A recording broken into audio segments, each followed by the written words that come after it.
محمود اقبال میرا نام ہے سر. آپ نے ماشاءاللہ بڑی سی تشریح کی. جو موجودہ حالات ہیں حدیث کے مطابق سر 5 دور آئیں گے. جو ظلم و جبر کا دور ہے وہ چل رہا ہے. اگلا خلافت منہاج النبوہ کا آنا ہے. یہ جو بیچ کا پیریڈ ہے موجودہ دور سے تو لوگ 60% نہ ووٹ ڈالتے ہیں نہ اس سے مطمئن ہیں. تو اس میں ایک عام آدمی کے لوگوں کو کیا عمل اختیار کرنا چاہیے؟ دیکھیں، پہلی بات تو یہ ہے کہ تصور 2 طرح کے ہیں. ایک سنیوں میں بھی اور شیعوں میں بھی. اہل تشیعوں میں یہ تھا کہ امام غائب جب تشریف لائیں گے تو تب ہم پہ ذمہ داری آتی ہے، اس لیے انہوں نے یہاں تک بھی کہہ دیا کہ جمعہ بھی جو ہے وہ ہے کیا جسے کہتے ہیں اپنا اختیاری ہے، آپ پڑھیں یا نہ پڑھیں. لیکن آیت اللہ خمینی نے کہا کہ نہیں، ولایت فقیہ کا تصور دیا کہ نہیں، ہماری ذمہ داری ساقط نہیں ہوتی، نہ مرجع کی ساقط ہوتی. ایک تو شیعہ تصور. دوسرا مسلمانوں کا بھی تصور ہمارا جو سنیوں کا بھی، سنی مسلمان شیعہ مسلمان دونوں مسلمان، ان کا بھی تصور یہ ہے کہ امام مہدی کے آنے سے پہلے تک ہم نے تک کوشش کرنی ہے. ہماری نہ ذمہ داری ساقط ہوتی ہے نہ کچھ اور. میں ووٹ ڈالنا دین کی بات نہیں ہے. ووٹ ڈالنا بیسیکلی احتجاج کا ایک طریقہ اس وقت بن چکا ہے. ورنہ میں تو ووٹ کے بالکل جمہوریت کے تو سسٹم کے میں سب طور پہ خلاف ہوں کہ آپ ایک بنا لیں، اس کے بعد ایک تصور جس کے اندر آپ جس کو چاہیں، جہاں مولانا مودودی کا اپنا، اس کے بعد طالب جوہری کا، اس کے بعد مفتی منیب الرحمان کا اور زینب کے قاتل کا ووٹ برابر ہو، وہ تو نہیں ہے. یہ جو ابھی جو خط ان کا جس نے ریپ کیا اس کا ووٹ برابر ہو، یہ تو نہیں ہے. کبھی اسلام میں تو تصور ہی نہیں ہے. اس کے باوجود بھی اس وقت ایک ذریعہ احتجاج کا یہی بن چکا ہوا ہے راستے میں. اور دوسری بات یہ ہے کہ عمران خان کی جو سچویشن ہے اس کے بارے میں سمجھتا ہوں کہ عمران خان بنیادی طور پر انٹرنیشنل اسٹیبلشمنٹ کے خلاف ایک سمبل بن گیا ہوا ہے، اور وہی اس کے خلاف ہیں. انہیں نے سارا کوئی، تو وہ طاغوت ہے. تو طاغوت کے مقابلے میں جو بھی ہے اس کے بارے میں اسلام تو بڑا واضح ہے کہ کھڑے ہو جائے. ہمارا المیہ ہے ہمارا دینی طبقہ. اگر ہمارا دینی طبقہ آج باہر نکل آئے اس سسٹم سے تو ایک بہت بڑی قوت بن جاتا ہے. لیکن ہمارا دینی طبقہ جو ہے وہ الیکشن لڑتا ہے اور وہ سارے دھندے اختیار کرتا ہے جو ایک دوسرا سیاستدان کرتا ہے. وہ اسکیمیں لیتے ہیں، وہ اپنے رشتہ داروں کو نوکریاں دلاتے ہیں، وہ اپنے ٹھیکیداروں کو ٹھیکے دلواتے ہیں، وہ بغیر کسی اس کے وجہ کے اسکول بنواتے ہیں جہاں اسکول موجود ہوتا ہے لیکن وہ کہہ دیا گیا. وہ بے ایمان کو تحفظ کرتے ہیں اور ایماندار کو وہ بھی اپنے صفوں میں نہیں آنے دیتے، خواہ وہ جمیعت علماء اسلام ہو، خواہ وہ کوئی دوسری پارٹی ہو. اور ان پہ جو اس وقت لعنت برسی ہے، میں بہت خوفناک بات استعمال کر رہا ہوں کہ پہلی دفعہ ایسا ہوا ہے کہ غزہ کے مقابلے میں 3 دینی جماعتوں نے جلوس نکالے ہیں، سب نے علیحدہ نکالے ہیں. یہ یہودیوں کے خلاف اکٹھے نہیں ہو سکتے، آپ پاکستان میں اکٹھا کرنے لگے.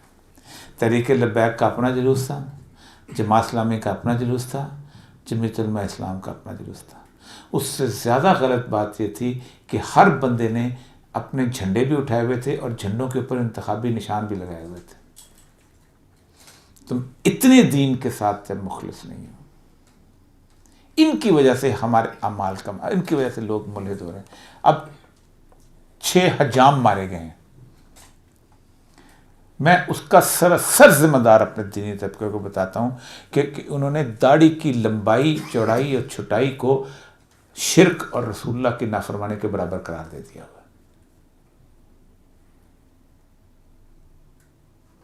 اس سے زیادہ کیا خوفناک بات ہو سکتی؟ یعنی آپ سوچ سکتے ہیں. ٹھیک ہے، میں کہتا ہوں ایک سنت ہے، سنت رسول اللہ، ایک حکم ہے داڑھی رکھنے کا، بالکل رکھنا چاہیے. حکم تو یہ بھی ہے کہ تباہ ہو گئی وہ قومیں جنہوں نے عورتوں کو اپنی سربراہی بخشی. کتنا بڑا حکم ہے. لیکن نہیں، کیونکہ وجہ یہ ہے کہ وہ بنیادی طور پر ان کو اس حساب سے انہیں چلنا ہے. تو یہ طبقہ انہوں نے، میں 50 سال ان لوگوں کے ساتھ گزارے ہیں. آج بھی میں ان کی عزت کرتا ہوں، بڑے کمال کے لوگ ہیں، سب کچھ ہیں. لیکن کیوں اللہ پھر متحد نہیں ہونے دیتا. 3 عذاب ہیں جو اللہ تبارک و تعالیٰ نے بتائے ہیں اس کے اندر، قرآن کے اندر. قُلْ هُوَ الْقَادِرُ عَلَىٰ أَن يَبْعَثَ عَذَابًا مِّنكُمْ فَوْقَكُمْ.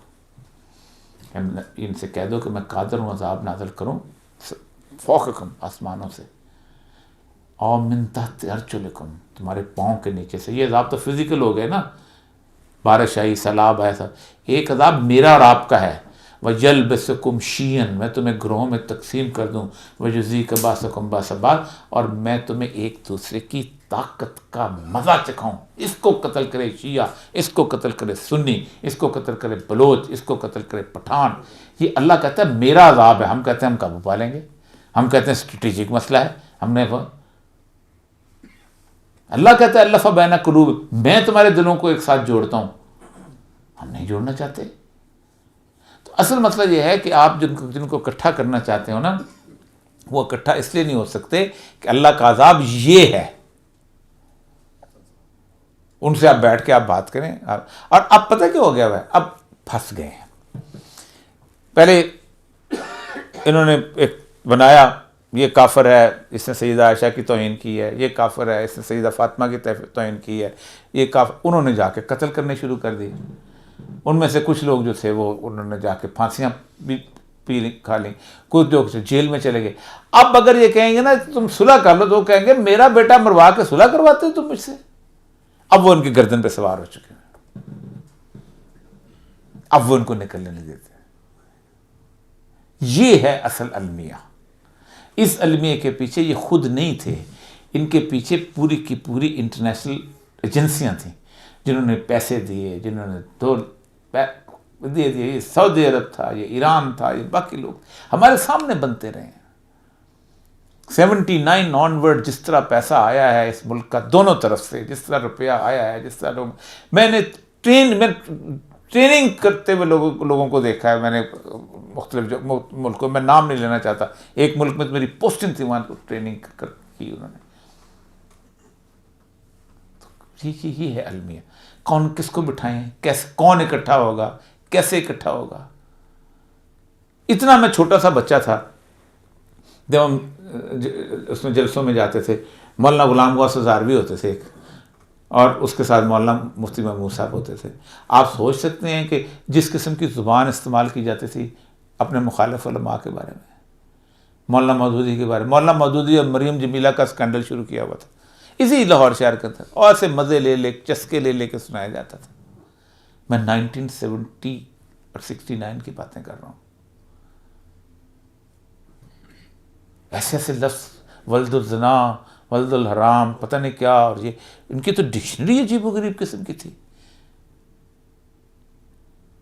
تو یہ ہم پہ افتاد کیوں آیا ہے؟ بنیادی طور پر افتاد ہم نے اس لیے آیا ہے کہ ہم خالص نہیں تھے. ورنہ اتنے سارے، آپ خود سوچیں کہ 10 لاکھ کے قریب آپ کے مدرسے میں علماء پڑھتے ہیں نا 10 لاکھ. 27 لاکھ آپ کے یہاں ملد ہو گئے ہیں جو اللہ کو نہیں مانتے. یہ میری وجہ سے ہوئے ہیں، آپ کو دیکھ کے ہوئے ہیں. جب وہ کہتے ہیں کہ یار یہ تو نائی کی دکان نہیں چلنے دیتے، کسی ایک نے کنڈیم کیا کہ نائی کو تم نے غلط مارا یار،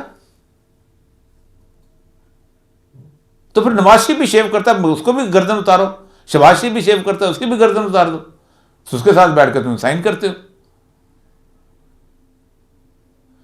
یہ مسئلہ ہے بنیادی طور پر کہ دین کی ایسنس علم بردار وہ جو لوگ بن چکے ہوئے ہیں کہ جن لوگوں کو بیسیکلی اس وقت سوائے اس سیاست کے کچھ، علامہ خازن سیاست میں منتیں کی، میں نے کہا الیکشن میں نہ ہو، اس میں آؤ گے مسئلہ بن جائے گا. آپ نہیں، شوق ہے جس طرح جرنیل کو شوق ہوتا ہے، مشرف کو وردی کے اندر شوق تھا، ان کو جبے کے اندر شوق آ گیا الیکشن پہ. ٹھیک، نہیں رہ سکتے. واپس تم ایک فورس بن کے کھڑے ہو جاؤ.